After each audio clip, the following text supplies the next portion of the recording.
So, welcome one and all. I hope either you've been here or been able to catch up with the series so far. There's a little bit of recap, but mainly we're moving on to new material tonight. But we should pray before we dive in. Let's pray. Father, thank you that Jesus is coming back, and thank you that we can be confident in him, that we are saved and we are going to enjoy paradise with him forever. But please help us to understand something of some of the questions tonight and some of the different ways other Christians view the Bible, so that we might be charitable and understanding and united in what really is important. Amen. I left you with this question last time, which is a tricky one, but very important actually. How can we discuss disputable issues without getting divisive? Issues like, should Christians drink alcohol? Is the Antichrist Vladimir Putin? Should Christian children be allowed to read Harry Potter? Those are kind of issues that could easily divide churches. How on earth do we discuss those things without getting divisive? Any thoughts? Open-minded. That's fair enough, yeah. Which is another way of saying accepting the fact that you might be wrong and someone else might be right. Humility, yeah. Just don't discuss them. Yeah, I'm not sure that's really healthy.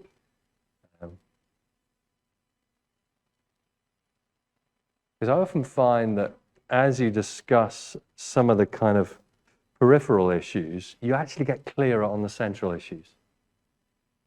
And you naturally have to think about those peripheral issues in everyday life anyway. So you may as well seek wisdom on. So if I'm not supposed to drink alcohol, does that mean all forms, like even the small amounts you might find in bread? Or so if I am going to drink alcohol, and etc., etc., you get the feel for it.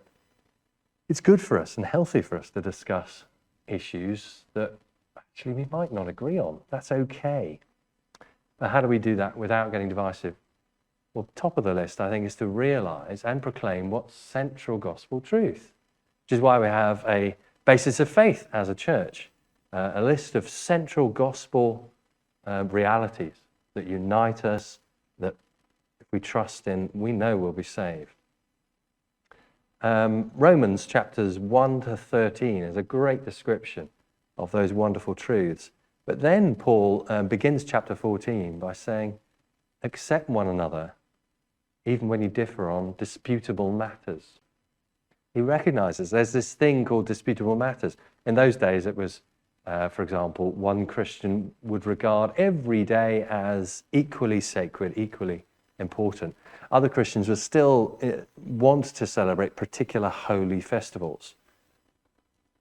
That was back then. Maybe today you may find disputable matters are we expecting Christ back absolutely any moment? Or are there a few things we might expect in world history to happen before he necessarily will come back? That kind of thing. The trouble is, this fundamental thing for not being divisive, you won't necessarily find in every sermon that you hear online or every book. Far too many American pastors proclaim secondary, non-gospel issues as if their opinion is the only opinion. That's not very helpful, because it means that they're effectively saying that British Christians, for example, that may hold a slightly different opinion, are wrong and perhaps are going to cause you to doubt the Bible or lose your salvation.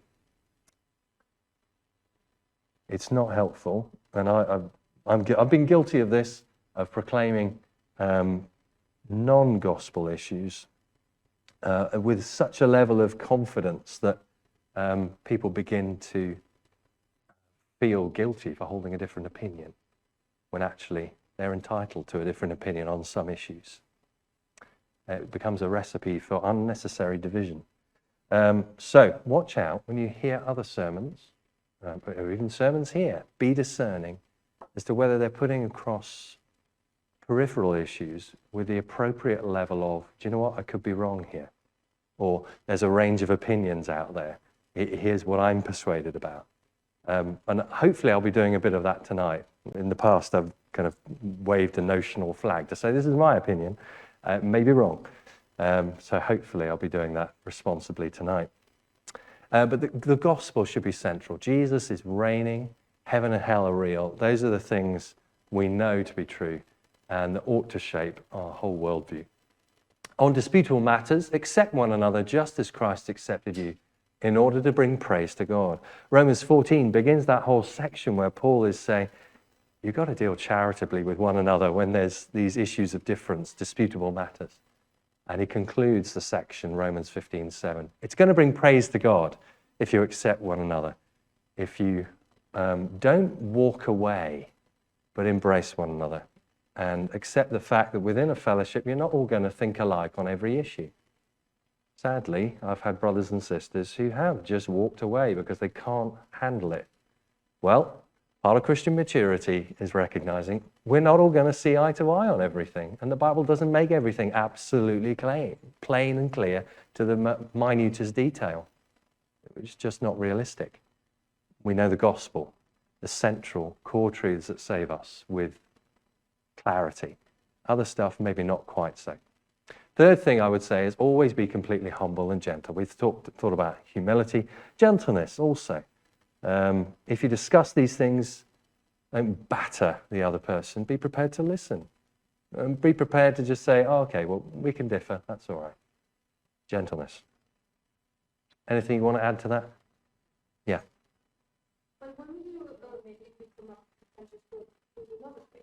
Brilliant. And tonight is not an opportunity to show all our working. I think that might be an opportunity for further discussions because showing all your working is a lot of legwork. Yeah. But may require patience then, patience with one another to hear, why do you believe that? That's a very important question. Caleb. Majority of Yeah, very important indeed.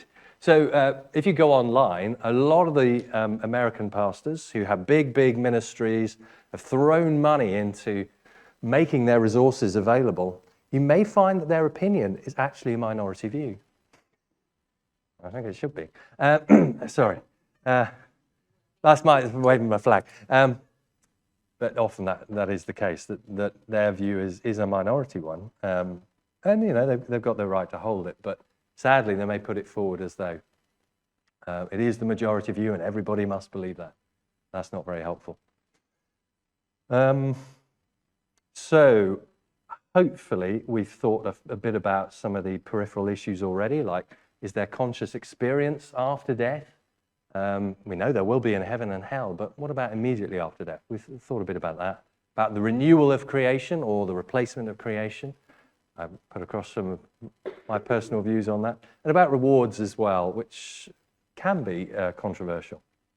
But we do need to accept one another. Particularly tonight, as we think about some of that classic issues that people always think about when they think about end times, signs of the end and the millennium, the 1,000 years. You're like, what the heck's the millennium? Well, it's 1,000 years that is mentioned in Revelation chapter 20. And some Christians can get quite hot under the collar about how they interpret that because it colors how they interpret other parts of the Bible. We'll get on to that. First, signs in the last days. We thought a little bit about this last time. Signs of God's grace, most of which Christians agree on. Yeah, Christ rose, he is ascended, he's king over all. He has sent his Holy Spirit at Pentecost on the whole church. There's been gospel preaching ever since then. Gospel has been growing and bearing fruit across the world. And the salvation of all Israel is something that Paul talks about in Romans 11, verses 25 to 26. After the full number of Gentiles has come in, all Israel will be saved. And then you start to go, what do you mean all Israel? Do you mean ethnic Jews? By the way, I should be careful. The word Jews has been used in the past anti-Semitically. So I'll try to use the term Jewish people, that ethnicity. That tends to be a more neutral term to refer to them and less likely to cause offense. So if we get into the habit of doing that, then when you're in discussions with people who are Jewish, then you're unlikely to cause so much offense. But anyway, does Paul mean all Israel will be saved? Is he saying all of the Jewish people ultimately will be saved? Or does he mean all who are part of God's people by the new covenant, who follow the Messiah, all of them will be saved? I'm not going to answer that. I could give my viewpoint, which seems to be that in context, Paul is talking about the ethnicity as opposed to Gentiles. He does talk about all the Gentiles coming in, and so all Israel will be saved. He's been contrasting Jews and Gentiles up to that point. But Christians hold different opinions. Yeah, Romans 11, verse 25 and 26. Some people take it that what he means is all the elect, all that God has chosen, all of God's people will be saved, which I think is like, well, yeah, duh. It didn't need saying. But fine, we can differ on that. God has great plans, and all the people that he has in mind to save, he will save. I'm confident of that. But there are also signs of judgment and of conflict. We thought a bit about those last time, but many of them are listed in what's often called the little apocalypse, because it uses a bit of apocalyptic language in Matthew 24. You'll also find parallels. The Gospels, Matthew, Mark, and Luke, are often called the synoptic Gospels because they look a lot. Synoptic means together, looking like, or looking similar. So you'll find very similar writing in Mark 13 and Luke 21. But tonight we're going to have a little look at Matthew 24. We're not going to read the whole block of verses 1 to 35. But at the beginning of Matthew 24, this is page 993, if you've got a church Bible. Jesus left the temple and was walking away when his disciples came up to him to call his attention to its buildings. And it was glorious. It was a beautiful construction. Do you see all these things? He asked. Truly, I tell you, not one stone here will be left on another. Every one will be thrown down. A clear prediction that the temple in Jerusalem at that time would be destroyed, as it was within a generation. AD 70 is a very key date to have in mind for interpreting this passage at least. In 70 AD, the Romans came and finally destroyed the temple and a lot of Jerusalem. It was a bloodbath. And Jesus is preparing his disciples for that. In verse 3, as Jesus was sitting on the Mount of Olives, the disciples came to him privately. By the way, this is why it's sometimes called the Olivet Discourse. It's because it was on the Mount of Olives. Tell us, they said, when will this happen? And what will be the sign of your coming and of the end of the age? So as far as they're concerned, the destruction of the temple will be at his coming, at the end of the age. Well, the question is, have they understood things rightly? What signs will mark the end of the age as far as Jesus is concerned? Have a look at that just to begin with, verses 4 to 14. Have a read in your groups, maybe read silently and discuss what kind of things were the disciples to be looking out for before the end of the age. I'll give you, I don't know, 3-4 minutes. I think there's lots of good discussion going on. Lovely. So what kind of signs is Jesus saying going to mark the end of the age? War. Yeah, wars. Rumors of wars as well. Yeah. Famines. Yeah, being handed over to be persecuted. Yeah. What is that? Is that actually in there? Yeah, to be hated by all nations. Sorry? Increasing wickedness. Yeah, verse 12, the increase of wickedness, and the love of most will grow cold. Yikes. False prophets, false messiahs, yeah. Ooh, lovely, yes. Verse 14, this gospel of the kingdom will be preached in the whole world as a testimony to all nations, and then the end will come. I think we've got most things there. Now, Some take this as referring to this whole age that and we're expecting those things to particularly come to a head before the very end comes. But the gospel is going to all the nations. That's how a lot of people understand this passage, that Jesus is talking about the age now and to come until he comes back and this world is ended. But I want to say, hang on, verse 15. So when you see standing in the holy place, quotes the abomination that causes desolation, spoken of through the prophet Daniel, let the reader understand, then let those who are in Judea flee to the mountains. Oh, hang on. He seems to be talking about a very local event for those in Jerusalem to get out of there before the temple is destroyed.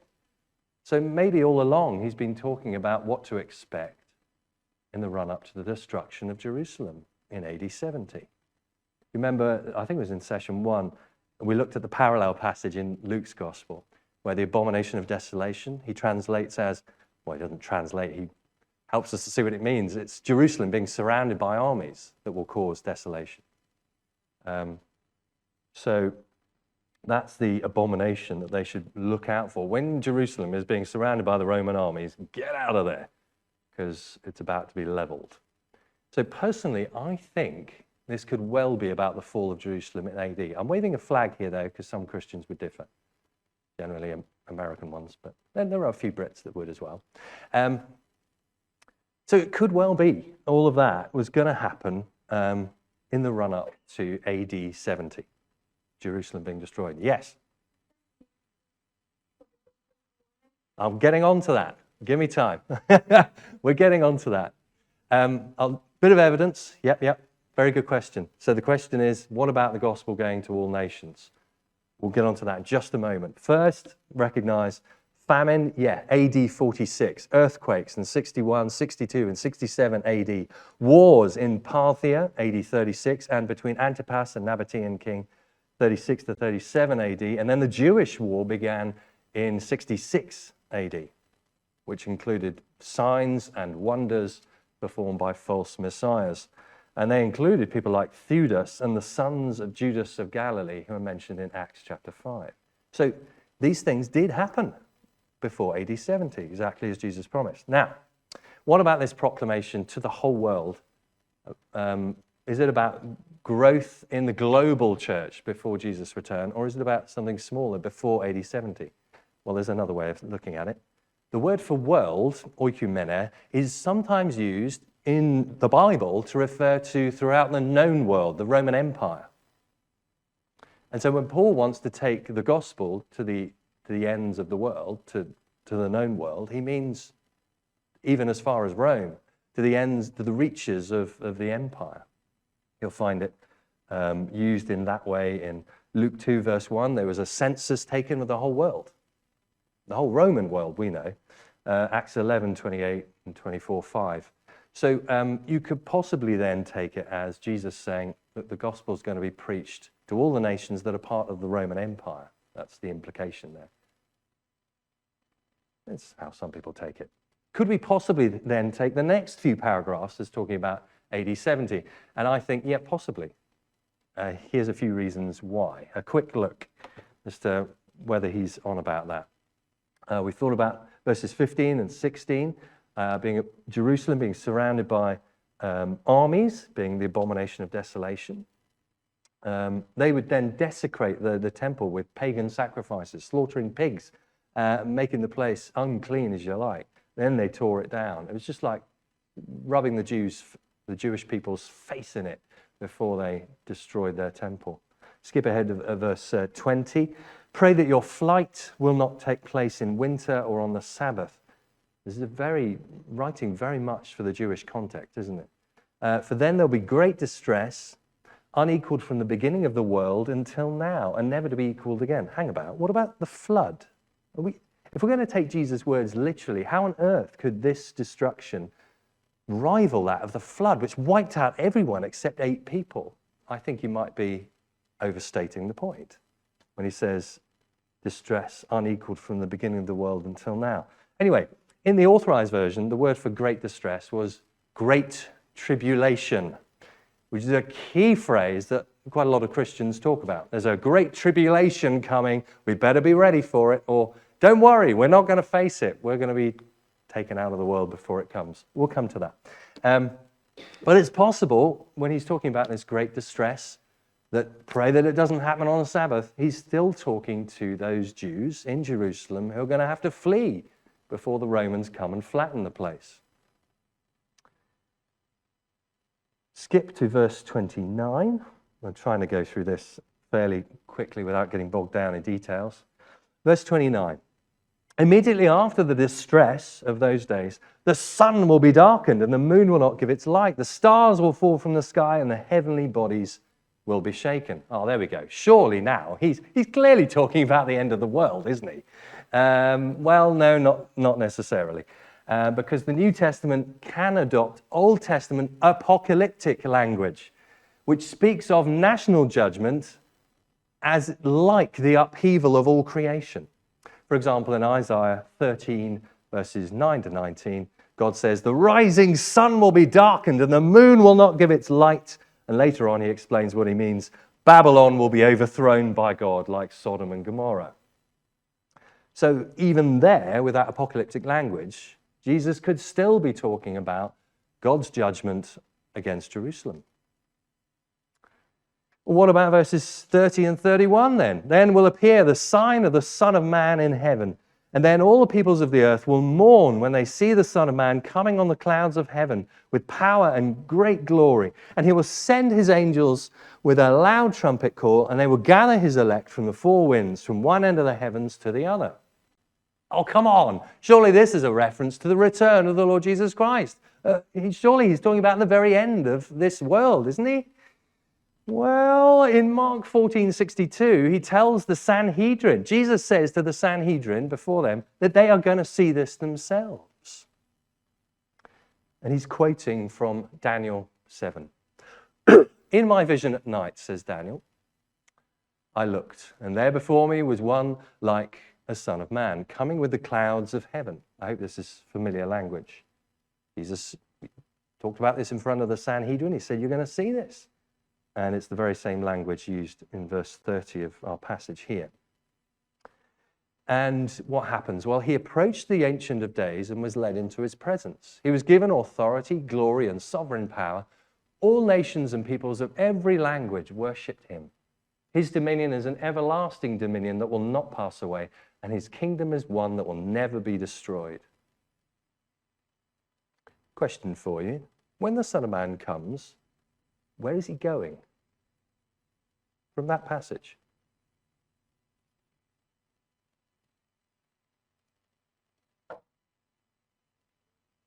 Yeah, he's approaching the Ancient of Days. He doesn't appear to be going down. He appears to be going up, to be enthroned. What authority is he given?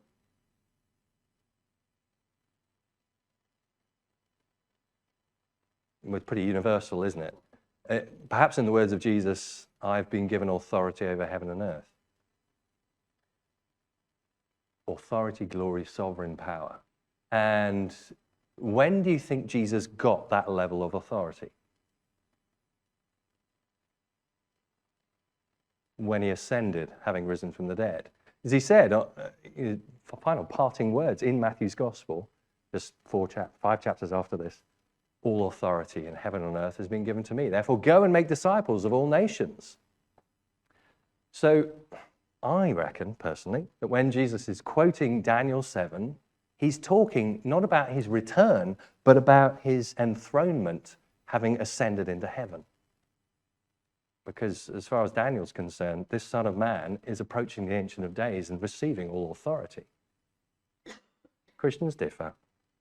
Some people think this passage is all about the return of Christ.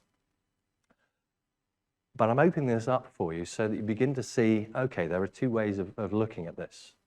And you could go either way, and that's okay. Okay, so was I going to go there?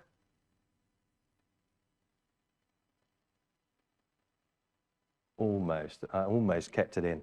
So, yeah, we have actually here. Yes, so all peoples of the earth, this is verse 30, all peoples of the earth will mourn when they see the Son of Man coming on the clouds of heaven with power and great glory. Footnote, or tribes of the land. All the tribes of the land will mourn. So in other words, all the Jewish tribes that remain in Judea will mourn when they see this Son of Man finally exerting his authority. How is he exerting his authority? In bringing judgment. So you could see it, that the way that Jesus demonstrates that he is Lord and has all authority, and they were wrong to crucify him, is by bringing final judgment on Jerusalem. We'll have a look in a moment at the end of chapter 23 to see, I reckon there's evidence to think that might well have been in his mind. Jesus is going to send out his angels anyway, verse 31. He'll send out his angels, could be translated messengers. That's how John the Baptist is referred to. He wasn't an angel, he was a messenger. So perhaps you could translate it that. He'll send out his messengers with a loud trumpet call, and they'll gather his elect from the four winds, from one end of the heavens to the other. If verse 30, the Son of Man coming, is about him receiving authority and being enthroned, then maybe him sending out his messengers is talking about Pentecost onwards, about the global expansion of the church, about evangelism. I just put it out there for your consideration. Fun stuff. So he could be talking not about his final coming, but about the destruction of Jerusalem as evidence that he is Lord of all. Verse 34, to my mind, is pretty conclusive. Truly I tell you, this generation will certainly not pass away until all these things have happened.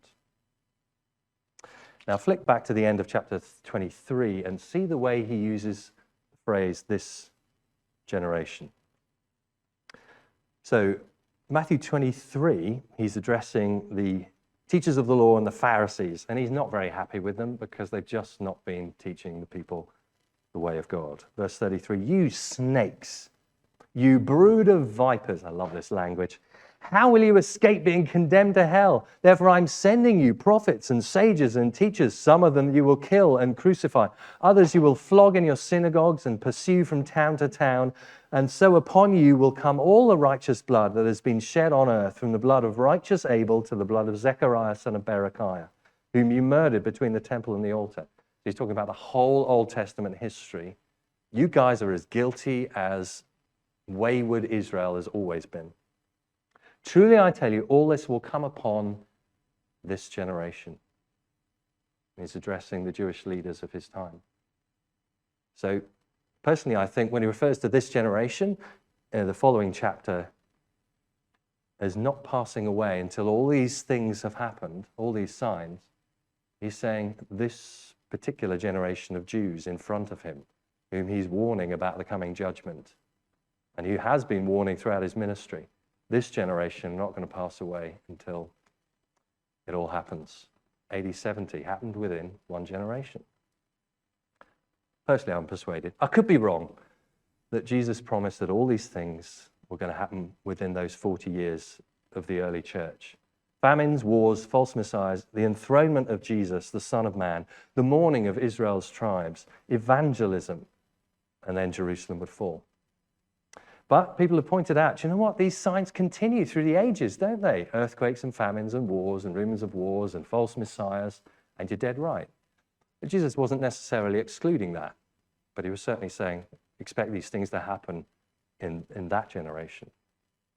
Well, there's a range of opinions, but I hope I've begun to open the can of worms that the way that you look at this will shape the way you look at passages that are more symbolic. Could they get more symbolic? Well, yeah. We're going to have a think about the book of Revelation, probably the most symbolic book there is, but it's foundational for some of the differences that Christians have. 4 views of Revelation, chapters 6 to 20. Why 6 to 20? That's a bit random. What about chapters 1 to 5 before that? Well, they're all about who Jesus is and what he's done, and him addressing his church and saying, now come on, remain faithful, even though you're going through tough times. There's a lot of agreement about those chapters.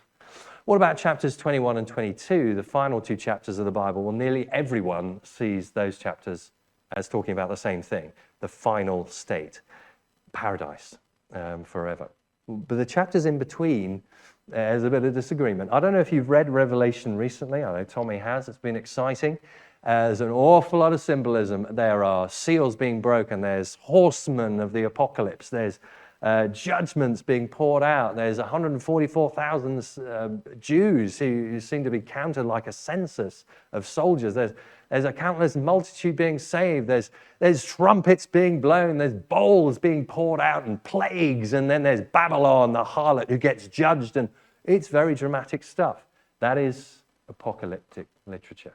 It is beautiful stuff. But how on earth do you understand all those visions that John was given? Well, there are four views. Firstly, as historicism. This sees Revelation as a sequential history from the cross to the return of Christ.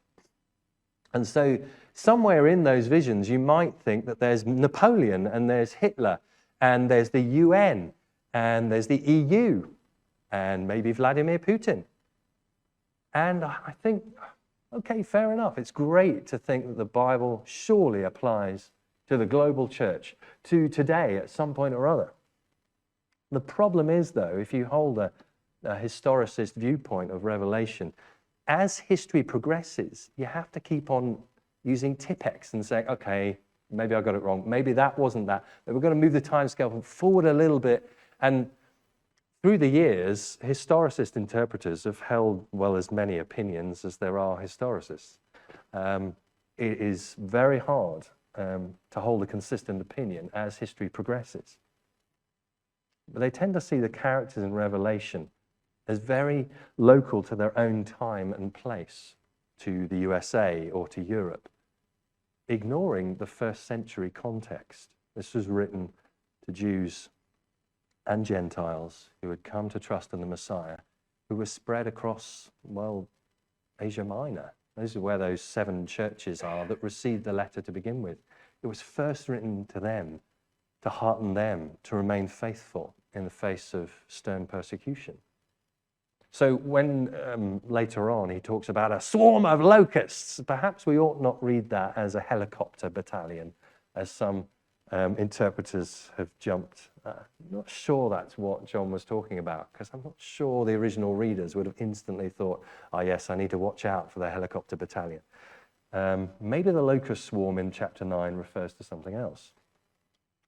Is it possible then that each crisis in Revelation was meant to be applied not to a single moment, but to a number of different crises unfolding through history? Perhaps. Another viewpoint, futurism. This is the idea, and it's particularly held by a lot of American guys. We'll think about dispensationalists later on, but yeah, there's lots of long words. Futurists would see that Revelation is particularly talking about the future. It's not quite begun yet, but it's a sequential history of the end of our age. So watch out, all this stuff is coming up. Oh yeah, watch out for the frogs, watch out for the scorpions and all the locusts and all the rest. But the question is, well, how, if that's the case, if it's all about the end, then how was chapters 6 to 20 relevant for the original hearers? It didn't bear any relation to their situation at all. And remember how the book begins, chapter 1, verse 1. The revelation from Jesus Christ, which God gave him to show his servants what must soon take place. It seems that there's some expectation there that they should be ready for some of these things to happen. And hang on, have we got to assume that each chapter follows on from the last in a strict sequence? They're actually a sequence of visions which potentially don't have to be arranged in chronological order. It's sometimes what you find happening in the prophets, in Isaiah or Jeremiah. Sometimes they arrange their material with a different theme. An example of that, Revelation chapter 12. I'm not going to read it all now, but it describes a woman who gives birth to a very special baby boy. And the devil, the dragon, tries to chase down this boy and kill him, but he fails. And so he decides to go after the woman instead and the rest of her offspring. You know, what's that about? Well, a lot of interpreters think this very special boy is the Messiah, the Christ child. Satan failed to take him out, and so Satan, enraged at that failure, now is trying to take down all of the rest of the offspring of the church. In other words, all of God's people. So it seems to be talking about something that began early on and has been going on ever since. So it's hard to fit Revelation 12 then into a chronological order, because there's already been quite a few chapters before then and quite a few after. It may well be that that vision concerns the whole age, from Christ's coming to his second coming. I hope there aren't too many dazed looks out there. Right. The 7 seals in chapters 6 to 8 are followed by 7 trumpets in chapters 8 to 9 and 7 bowls in chapter 16. They seem to overlap quite a lot. And they actually end in exactly the same way, with a massive storm and thunder and an earthquake. Could it be that they were meant to be read not as a sequence, but as parallel visions of the same judgment? Perhaps. Preterism is a third view. That sees kind of if futurism was bunching everything up in the future, preterism is bunching everything up in the past. To say most of Revelation 6 to 20 are symbols of Jerusalem's demise in AD 70. And this, you might think, what? It's far too universal language to refer to that. Well, remember, the Old Testament used apocalyptic language about the sun darkening and the world being total upheaval to refer to specific judgment against specific nations. Well, if in Jesus' mind the destruction of Jerusalem was that important that you've got a whole chapter about it, then maybe you could have quite a lot in the book of Revelation, preparing the early church for that cataclysmic moment, the end of the old age and the beginning of the new covenant. Maybe. I think it's got a bit going for it. There are details in there. That, for example, a city built on 7 hills could be referring to Rome, or it could be talking about Jerusalem, which are 7 hills. Or maybe the 7 is a symbolic number. Oh, we won't go there. Right. Many would disagree with one another on these interpretations, but there's one final interpretation I've not given you, which is idealism. And I think this one is dominant at the moment in the UK. So lots of UK evangelical pastors will be big fans of idealism. Maybe they won't be in 100 years' time, I don't know. I'm not saying it's the absolute way of looking at it, but I think there's again, reasons why you might think this is how you read the book of Revelation. The idea here is, in idealism, that the visions are symbolic of what's happening throughout history. So the 7 seals and the 7 trumpets and the 7 bowls all give you glimpses of judgments of God that happen at various points in time. Not just AD 70, that may be the first one, but then various other points throughout history, all the way up to the return of Christ. So don't think of Revelation as frames from a movie reel running one after the other. Rather think of them as like portraits in a gallery, not necessarily in chronological order, but giving you a glimpse of reality from an entirely different perspective each time. But it's ultimately the same story. The persecuted church of Christ will triumph. And if that's how Revelation was meant to be read, as apocalyptic writing does seem to be, then it definitely is relevant for the original readers, and it's relevant for us today, because it's just as relevant. Still talking about the instances of God not only showing his wrath on earth, expressing his just judgment against unbelievers, but also salvation and preserving his people. Right, we better keep moving. Whichever view you take, you end up in chapters 21 to 22. Jesus wins, we end up in paradise. It's going to be good. But there's this awkward chapter at the end of this disputed block that I want us to have a look at. Bit of fun. Chapter 20, verses 1 to 10. Oh boy, there's quite divergent opinions on this, but it's important we look at it. If we always avoid the passages that people disagree about, well, we won't really ever understand why we're not seeing eye to eye. So have a look at that passage, and similar to last time, tell me what happens in this strange period, this strange 1,000 years, this millennium. I should, of course, have mentioned that immediately after this, there's a great white throne and him who is seated on it. There is a final judgment. So whatever this period is, it does seem to precede the ultimate judgment of Christ. So what happens in this 1,000 years? Satan is bound. Yeah, anything else? Thrown in the pit. After the 1,000 years, he gets released for a short time. Well, yes, what does he do when he gets released?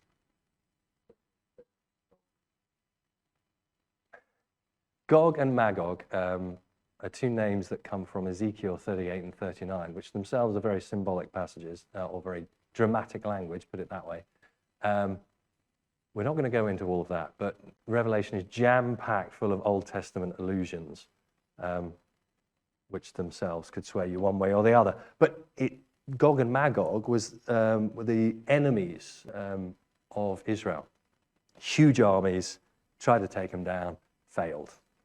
And the result is the battlefield was littered with the enemies, and the carrion birds had a feast. Yeah, it's a very common way in the prophets that judgment is described. But anyway, so Satan tries to rouse this army, just like Ezekiel mentioned, and they fail. It's a very short battle, isn't it? They marched, verse 9, they marched across the breadth of the earth and surrounded the camp of God's people, the city he loves, but fire came down from heaven and devoured them. Really no match for God. He's not going to tolerate this. And the devil, as we thought about this morning, is thrown into the lake of burning sulfur. Bye. That's the end of him. Sulfur does smell, yes, but we're not going into that. I'm not sure that's why it's mentioned. Yeah, and there was something else in the middle as well, an interesting reference. So, verse 5.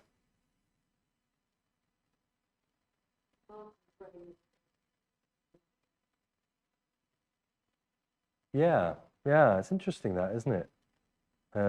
Who is raised? It seems to be martyrs, those who've been beheaded because of their testimony about Jesus.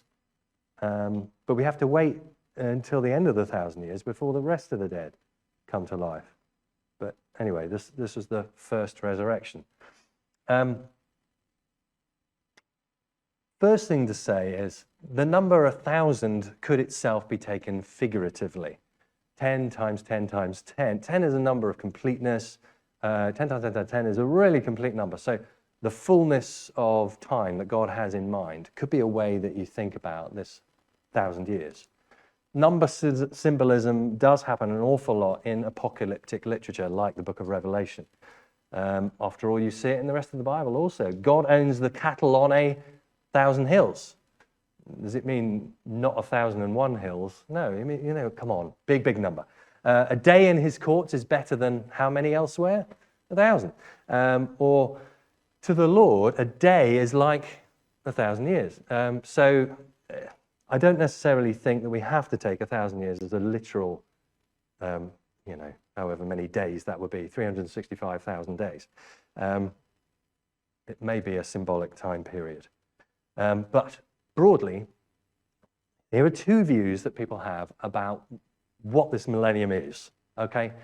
There's pre-millennialism, which is Christ returns before the millennium, before the 1,000 years, before.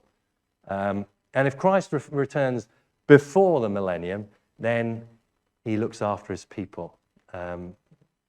Those martyrs, they reign with him on the earth. And Satan is bound, and there's wonderful things promised in this millennium. But then finally, there's ultimate judgment. Christ comes again, if you like.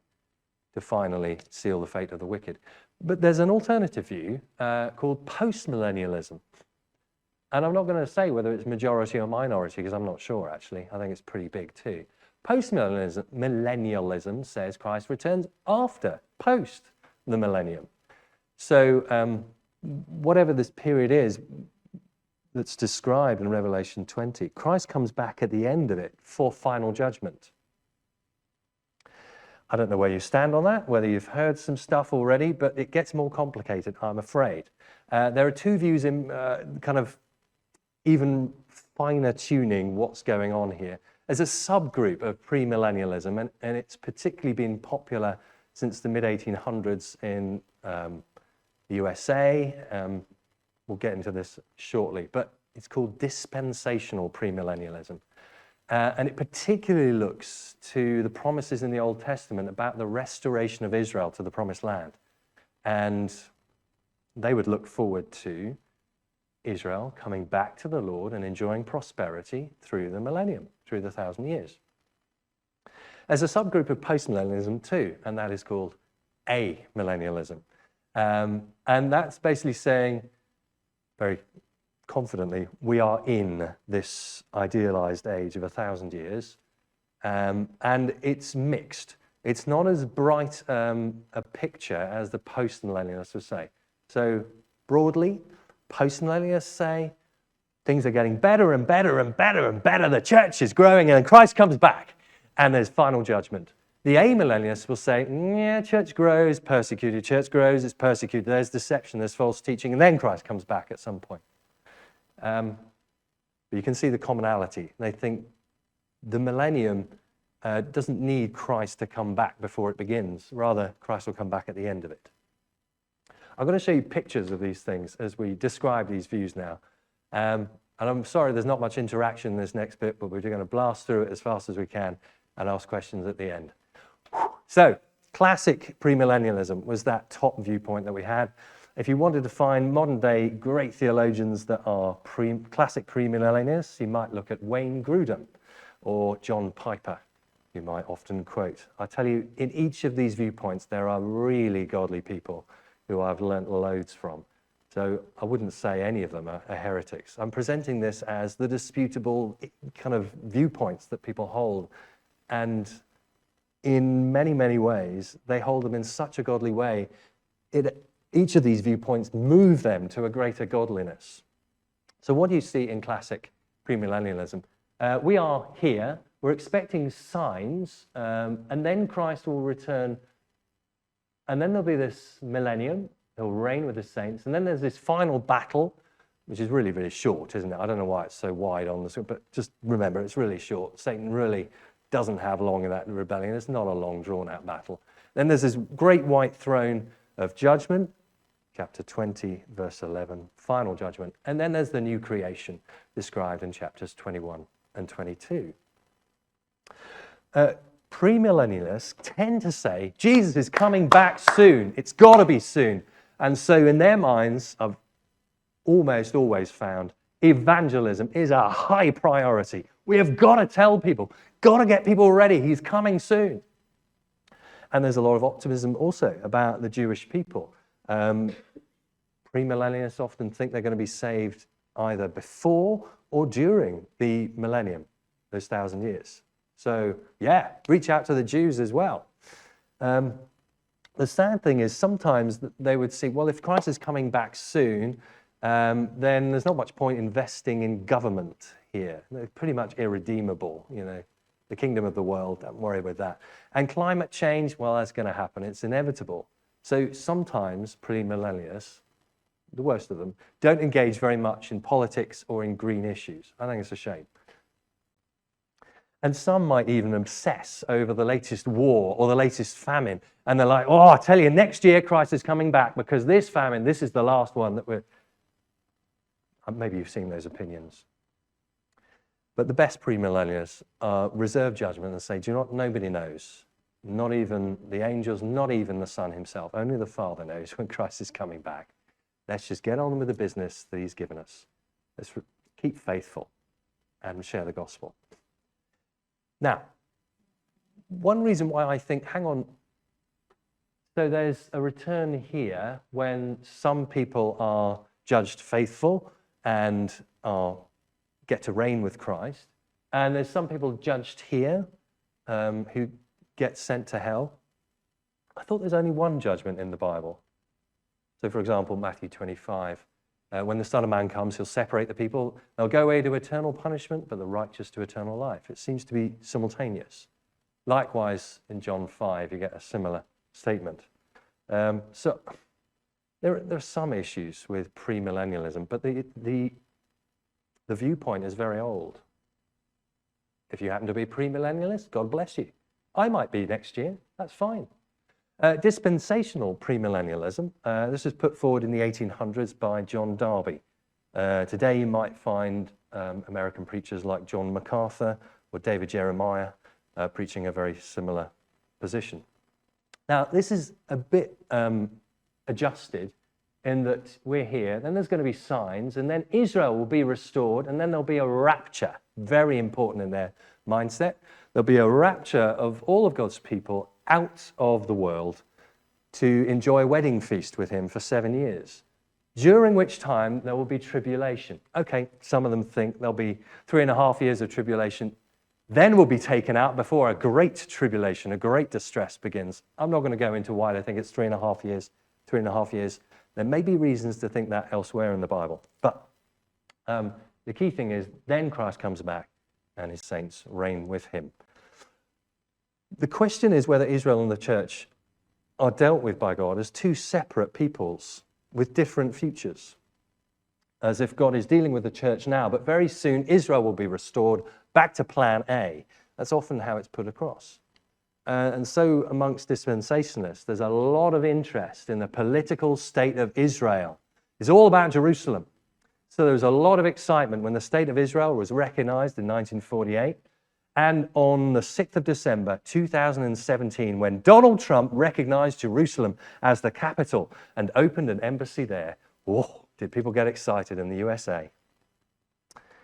And the reason for all this fervor is there's a lot of promises in the Old Testament that exiled Israel would return to the promised land and enjoy God's blessings under King David. And they see those promises very literally.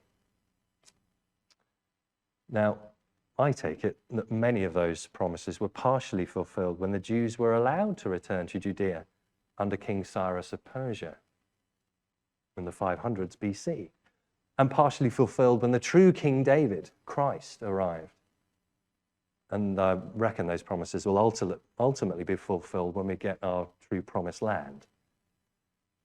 Long debate there, but you get a feel for some of that opinion. Christ will come back for this 1,000-year reign with the church on earth, and Israel will draw in many Gentiles, and creation itself will be somewhat renewed. You get these extraordinary pictures of perhaps a millennium in chapters like Isaiah 65. A lovely picture of new heavens and a new earth. But it seems there's someone who dies, who could die less than 100 years old and would be thought accursed. Death on a new earth? Maybe that isn't describing quite the final state. Maybe it's describing something interim, 1,000 years when Christ is reigning. You can understand where they get that from.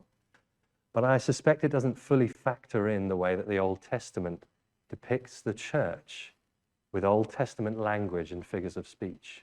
When God talks about the restoration of his people, about them being a light to the nations, about uniting Israel and Judah and bringing in the nations into that, there's a lot of promises that talk about a unity, not two separate experiences.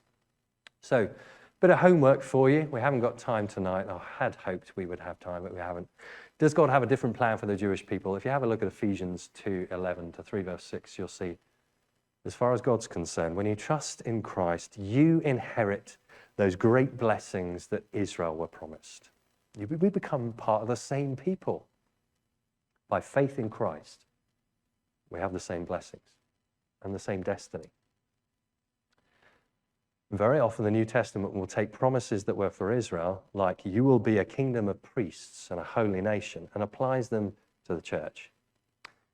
I'm not sure I fully agree with dispensationalists on that point. What about the rapture? Will Christ take the church up so that we won't face any tribulation? It's a nice idea that God will so protect us that we won't face those dreadful judgments of famines and earthquakes and bowls of judgment being poured out.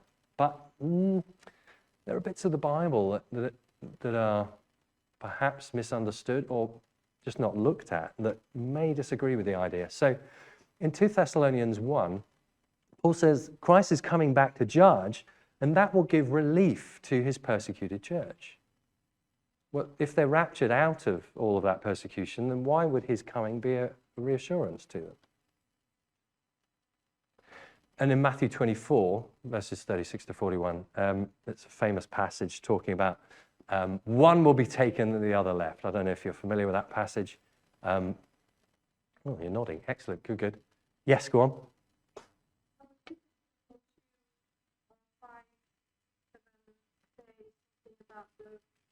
The man of God that says we come back, and that's the thing that's back, which is not before it can be released. So that's why this is a lecture. People could see the lecture as church holding back the man of lawlessness, and not God is gone. Only the place. Brilliant, thank you. So 2 Thessalonians 2 mentions another character who may come along.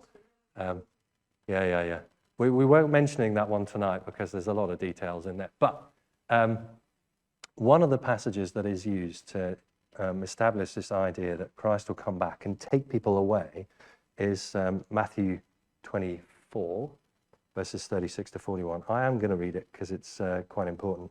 As it was in the days of Noah, so it will be at the coming of the Son of Man. For in the days before the flood, people were eating and drinking, marrying and giving in marriage, up to the day Noah entered the ark. And they knew nothing about what would happen until the flood came and took them all away. That's how it will be at the coming of the Son of Man.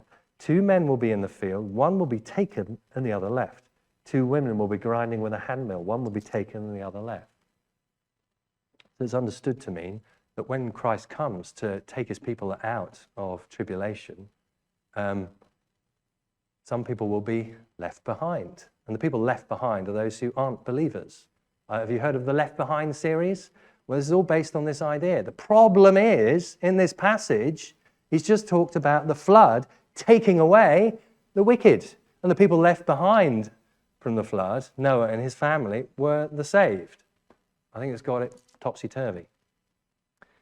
So maybe that passage can't be used to establish the rapture view. Anyway, moving on. We're not going to get bogged down in each of these views because we are over time. Apologies for that. We're going to keep moving nice and quickly. Postmillennialism. This was a view of many great men of God like John Owen and Jonathan Edwards and 4 great godly men I know of today who are very active in the evangelical world. Hold this view quietly because it's, well, perhaps not well understood. But they're very optimistic about the future of the church. In this view, we've had the signs, we've had AD 70. Remember how I interpret Matthew 24? I kind of agree with them on that. But we're somewhere here in a millennium when things get better and better and better, and God's will on earth begins to be done more and more like it is done in heaven. So our prayer in the Lord's Prayer begins to get answered. And then there's a final battle and the return of Christ to judge the living and the dead, and then a new creation.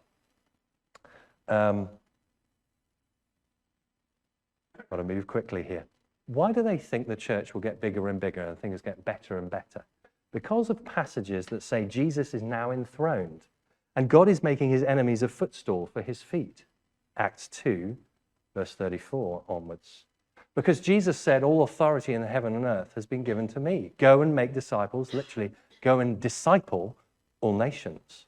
Not just disciples of all nations, but disciple the nations themselves. Matthew 13 talks about the parables of the mustard seed becoming like a tree in which the birds of the air come and perch in its branches, which is an Old Testament picture of a kingdom that is universal. I'm not saying universalism. That's a view that says everybody will be saved. Let's not go there. Hell does have some people in it. But If the birds of the air come and perch in the branches of this great tree that is the gospel kingdom, then it's basically saying all nations ultimately come to know Christ. And the yeast that works its way through the whole batch of dough, perhaps as a picture of the church gaining global influence. So Revelation 20 verse 3, Satan is bound in this age. Why? So that he can't entirely deceive the nations. Jesus came to bind the strong man, Satan. And in John 12, he says, now the prince of this world will be driven out. And I, when I'm lifted up from the earth, will draw all men to myself.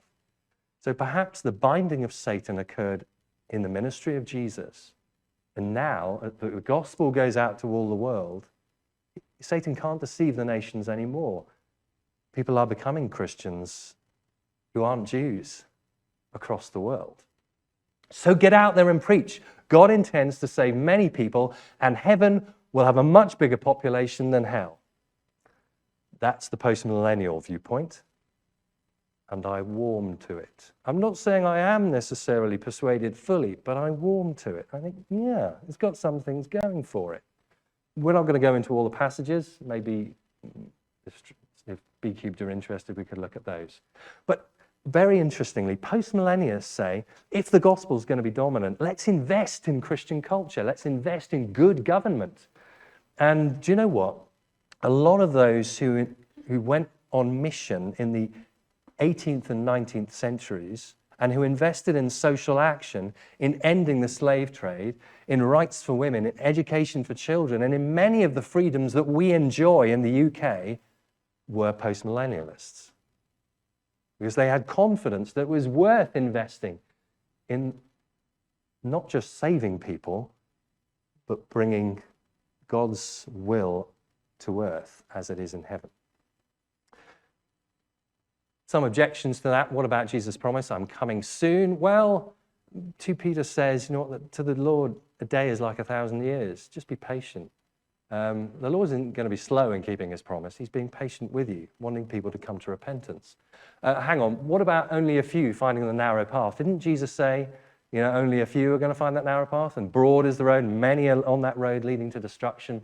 Well, in the next chapter, you get a picture of who he was speaking to. He was speaking to that generation. I've not found anyone in Israel with such great faith.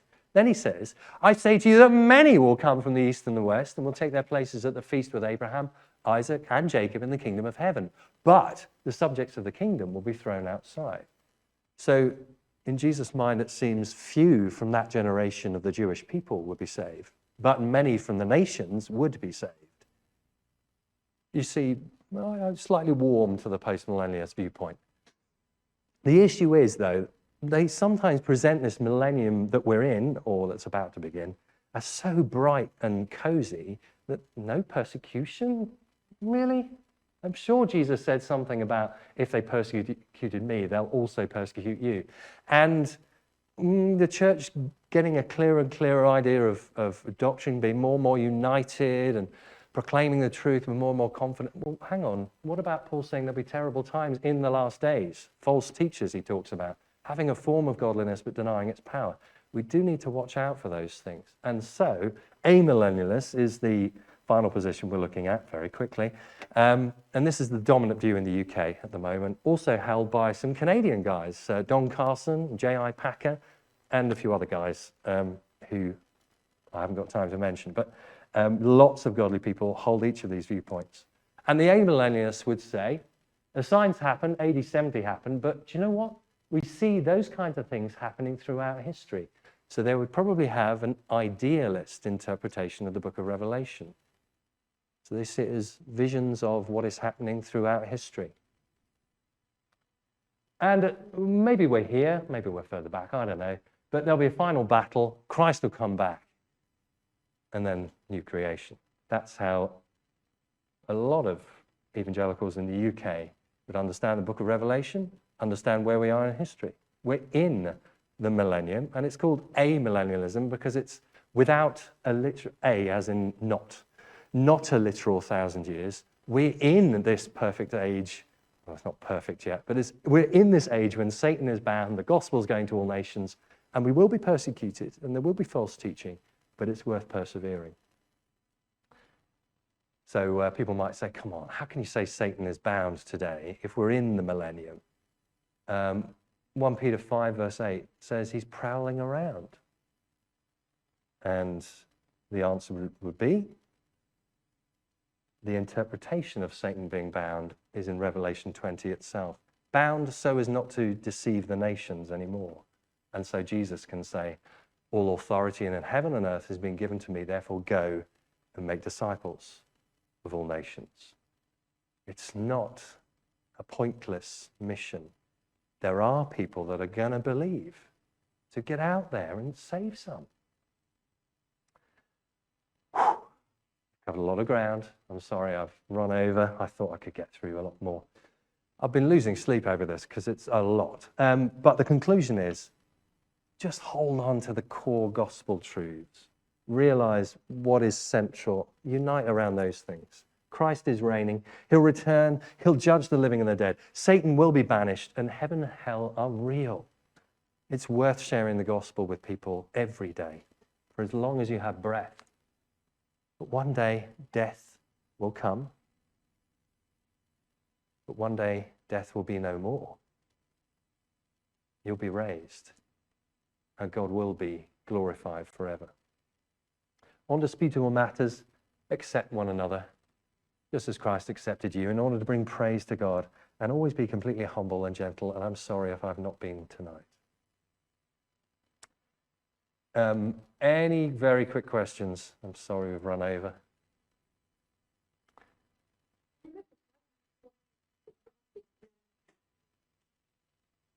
Can do. They'll be online because this will be available on YouTube. I couldn't do anything like justice to each of those 4 viewpoints because there's an awful lot of, hey, they've got a point here. There's these passages and these passages, but hang about. What about these passages and these passages? Tricky. There's a lot of that going on. And funnily enough, that's why there are 4 different opinions, 4 main opinions. There's probably others. It's because they've got things going for them. Worth debating. Thank you so much. I hope you've enjoyed the series and you're thoroughly confused. Well, we are going to pray. Thank you so much, Lord Jesus. You are coming back. That much we are confident of. Thank you that you are reigning. You are King of Kings and Lord of Lords. We know that to be true. Help us to proclaim you as Lord. Help us to patiently endure what is coming with all godliness and with all prayerfulness. For we know what the future will certainly hold. Thank you that the earth will be filled with the knowledge of the glory of the Lord as the waters cover the sea. Amen.